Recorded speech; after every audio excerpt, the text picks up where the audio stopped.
جناب ډیر مسایلو د کورنۍ چې کوم دننه دا رشتې دي کنه، رور د رور نه، پلار د زوی نه، زوی د پلار نه، داسې ښځه د خاوند، خاوند د ښځې نه، خویندې د یو بل نه ډیر سر ټکوي.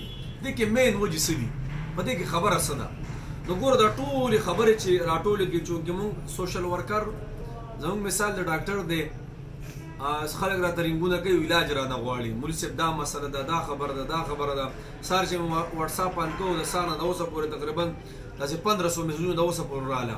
نو دا ټول چې نچوړ راوالې که نه دننه پکې مولانا صاحب صرف د یو بل نه بېزاري ده، بس هر یو د یو بل نه سر ټکوي. دې کې پته ده مین پوینټ پکې څه د قرآن او حدیث مبارکه چې وګورې که نه، او دا ټول راغونډ کړي که نه، یو د شاه جون مڼه دې سازه کړي، نو بیا څه راځي؟ برداشت. بس برداشت په مونږ کې برداشت نشته.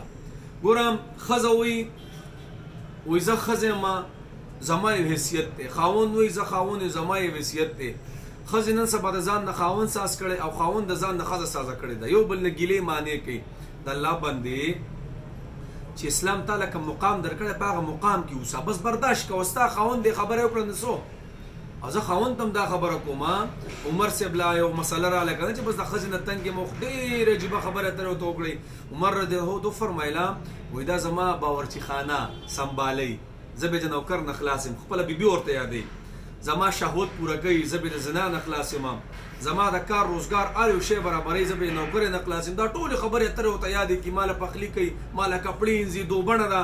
خیر دی لږې خبرې اترې به برداشت کوو که نه. او بیا پلار دی، نو پلاره دا بچي دي، ګزاره ورسره کوه. مشري دا یو بیلنس غواړي، او زموږ د بعضې مشرانو دا کشران ډېر ګیله کوي، دا ولې هغوی بیلنس نه کوي؟ بیلنس یو زوی ته په یو سترګه ګوري، بل ته په بله سترګه ګوري. نو چې ته بیلنس نه کوې او ته مساویتوب نه راولې، ته ووایې دا کشران به ستا خاطر وکړي. نو اسلام هر یو کس له یو درجه ورکړې، هر یوې رشتې له هغه خپله لارې ورته ښودلې، خو چې موږ دا لار پرېږدو او بل ځای ته وړو، بیا به ټولې ګیلې مانې راځي.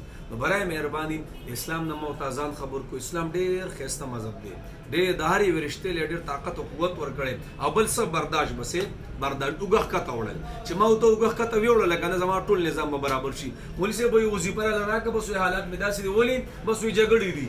نو ولې لکه ته ګزاره کوې؟ نو زه خو ډېره ګزاره کوم، خو زه هم ورته خبره وکړم. نو په دې وظیفو بیا کار نه کېږي. ښه وظیفې مظیفې مه کوئ، وظیفه هغه دی بس دا برداشت کا، بس دا لکه خاموش کا، ټول نظام بیا برابر شي. صحیح دی جی، الله مراته خوشحال ساتي جی.